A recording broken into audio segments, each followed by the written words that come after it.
Huwag nang mainggit sa mga napapanood na mukbang dahil may Korean dishes na rin sa ilang kainan sa Metro Manila. Mokja as in tara kain, kasama si Katrina Son. Kung Korean ramen ang hilig, may self-made ramyeon bar sa Malate, Manila. Ikaw mismo ang magluluto. Kuha ng tray, lutuan, mamimili ng ramen na toppings at punta na sa cooking station. Nowadays, Korean culture is very famous. So I want to spread of something to do different things in the Philippines. Heto nga at tinuruan pa tayong iluto ang japaguri na sumikat sa isang Korean film.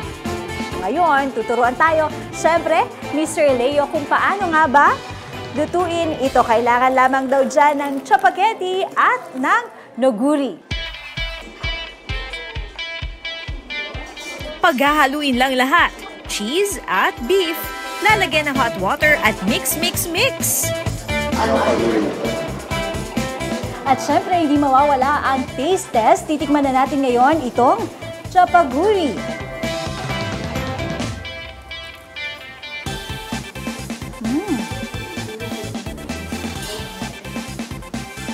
Sarap.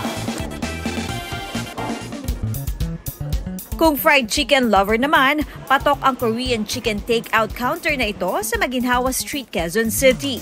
Ang isang order, good for sharing na raw. Best sellers ang sriracha and lime, yum chicken, soy garlic at honey bulgogi. Talaga namang napakaraming flavors na pagpipilian. 6 out of 10 flavors nga ng chicken ang nandito ngayon. At ang best seller raw nila na titikman natin ay itong jalapeno gochujang. Ito raw ay talagang sa kanila lang mahanap. Napaka-crunchy. Juicy, ang sarap. Hindi po siya tinipid, kaya po binabalikan pa ng mga customer po namin. May dalawa ring limited edition flavors na nori cheese at xiaokao at spicy flavor na Yanun's Fury. Unique yung style. Naiiba sa mga ibang manok na nakakain ko. Napakasarap. Katrina Son, nagbabalita para sa GMA Integrated News. Mga kapuso, alamin ang State of the Nation. Mag-subscribe sa GMA Integrated News sa YouTube.